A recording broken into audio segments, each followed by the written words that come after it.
So this 2 litre 16 valve throttle bodied Vauxhall Nova is getting close to running.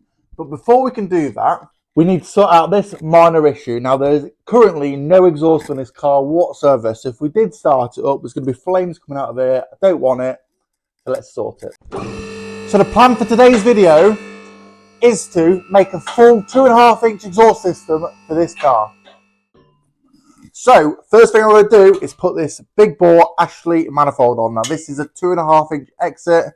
Obviously it's not a direct fit, it will bolt on, but I need to put a flange or something on this. So let's bolt this up and see what we've got to work with. By the way, I hope you like my new 2-post lift. It's going to make this job a lot easier. Now this is going to have to come back off for welding properly. So for now I'm just going to put a couple of nuts on, just hold it into place.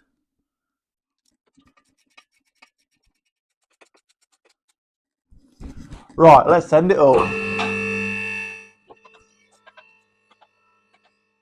Right, as you can see, the exhaust exits here.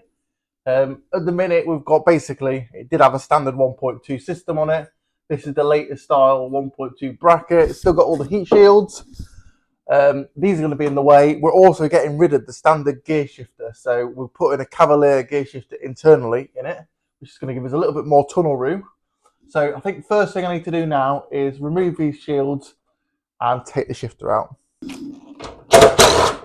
So these are held on with 9mm nuts. And if I'm honest, it's quite unusual to find a Nova with these nowadays. Mine certainly don't have them.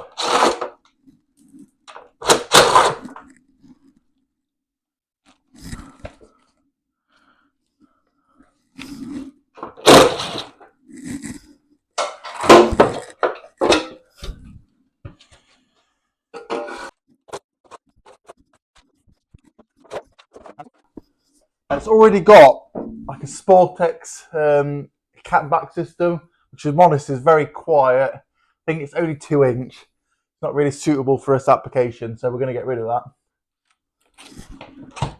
that. Next off's the standard shifter. As you can see, it's right in the way.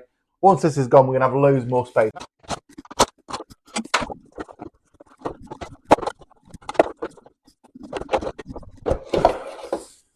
And out she comes. Right, let's get the rest of the exhaust off. So here's the rear silencer. It's just held on with one kind of exhaust clamp here. I'm going to bracket this end. It just slides off. As you can see, the car though is absolutely beautiful condition underneath. Everything's really clean. All the brake pipes are new. Hoses, fuel tank looks brand new. Just everything. Handbrake cables, the lot. It's really tidy. Best Nova I've ever seen, without a doubt. So I'm going to unbolt this and slide this off. And then we're going to blank canvas then.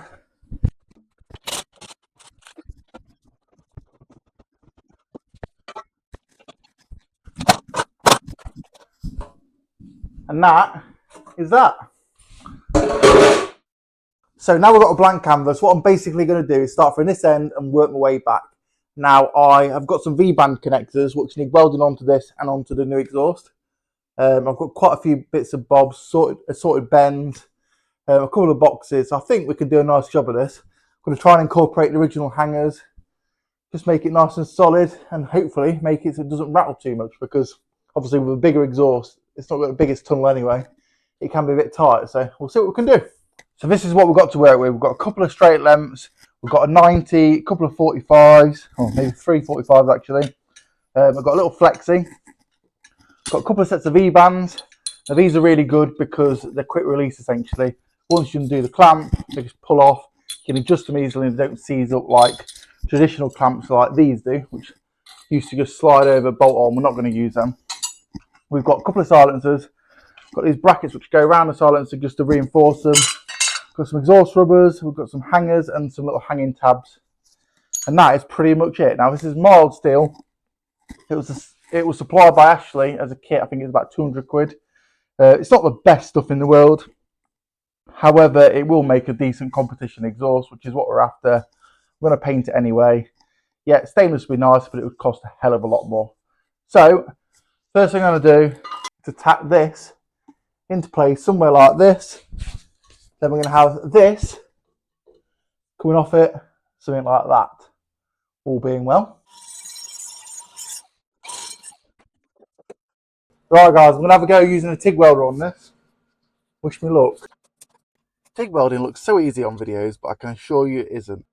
However, like anything, practice makes perfect, so I'm going to carry on practicing.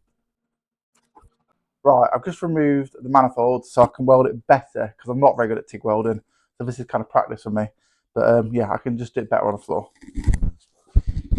I'm using a 1.6mm red tungsten and a 1.6mm welding rod. It sets 40 amps. I've got no idea if this is the right setting, but it seems to be okay. If you know more, let me know in the comments, please.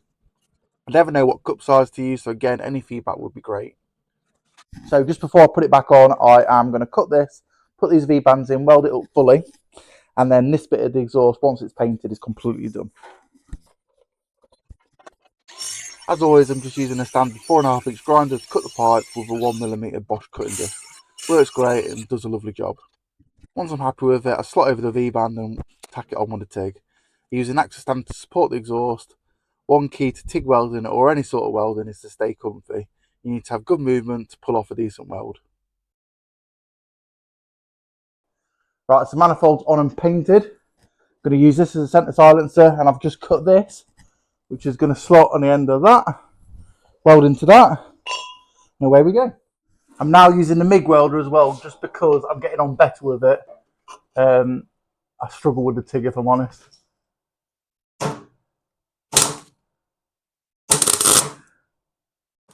MIG is definitely easy to learn with. Yes, the welds aren't as pretty, but it's easier and faster for me, and probably stronger as well, as I know what I'm doing more. I line up the sections by eye and tack them into place, and I take it back down and seam weld the joints on the floor. This way is much easier. Welding upside down is never nice, and it's a skill I'm yet to master. I had reinforcement plates to the silencer. They were included in the kit and should help prevent any stress fractures in future. They look pretty cool too and may help save denting the silencers going over speed bumps. Even though MIG welding is faster, the project still took me a day to complete. Good custom exhausts are expensive for a reason. So I bolt the centre section back on with a V-band and use a piece of wood to prop it into place. I then make hangers using 8mm round bar, a vise, some pliers and a big hammer. These are cut to size afterwards and welded to the straight section of pipework. One either side so they fasten onto the original donuts. I take the centre section off again and weld everything up properly. I fit the reinforcement brackets on the other side of the silencer and stitch them on. I start from the centre, then use the heat to help hammer down the edges before I weld them into place. I cut down the straight length just short of the fuel tank as it needs a slight bend there. I use a piece of cut down 45-degree angle, so it's more like 20 by the time I've cut it down and done with it. Right, so the next bit's going to be a 45-degree off that. I'm going to cut about that much off the end, put a 90 on that, and then put the back box on there. Now I've had a quick mock-up just by looking at it, and I think that's about right. Now I've been kind of doing things like this for like getting on for 20 years now. It's a lot harder than it looks, but I've got a bit of an eye for looking at an angle and seeing. So fingers crossed, that should be okay. Obviously, there's probably a special tool to measure all these things. I haven't got one. I just do it by eye, and it tends to work okay. So let's have a go, see what it looks like.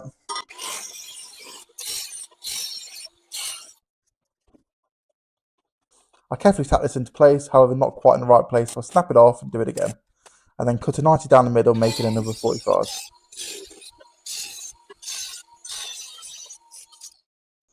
Right, I've just whipped it back off. I'm going to cut this bit off here.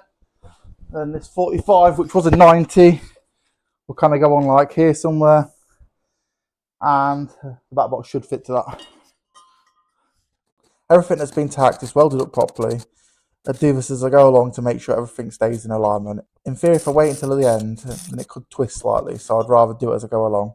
The exhaust is then fitted again and the rear silencer is tacked on to the piece I cut earlier. I make a basic L-shaped hanger, tack it on, followed by a full seam weld. I cut a 3-inch exhaust tip off an old system and tack it onto the silencer. I then remove everything and weld up all the remaining joints. I don't now look good. Right, so the full system's now made. I'm really pleased with it. So the next job's to paint it. But before I can do that, I need to clean this up. I need to abrade it essentially, give the surface a nice key and get rid of a lot of this brown area where it's burnt and welded. So I'm going to use a wire brush and some 400 abranet cloth just to take the shine away.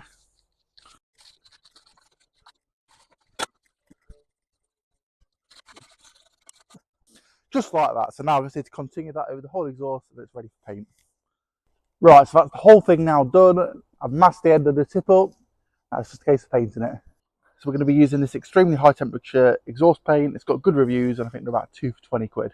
Now, according to the instructions, all you need to do is prep the panel by keying it, degrease it, and then we're ready to go. So we've done that. Give it a good shake. Let's put some paint on. I give it 3 good coats of paint. I use a heat gun to dry it between coats. Once done, I leave it 24 hours to cure before fitting it back on the car. So that's the full exhaust painted, dry and fitted. Now the last thing I like to do is I like to put Jubilee clips around the exhaust rubbers, like so. So it's an old Jubilee clip, it doesn't have to be a new one. And it just tightens it up and stops it rattling a little bit, makes the exhaust a little bit stiffer. It's just a top tip for me, especially on a low modified car. Just helps. Beautiful. And I've also, off camera, just made a little support for this end and done the same with a Jubilee clip. So that's as much as we can do in today's video, guys. Full exhaust is done and finished. In the next week's video, we're hopefully going to get this vehicle running. So if you haven't already, hit the like button, hit the subscribe button and leave a comment below. Stay tuned for more. Bye-bye.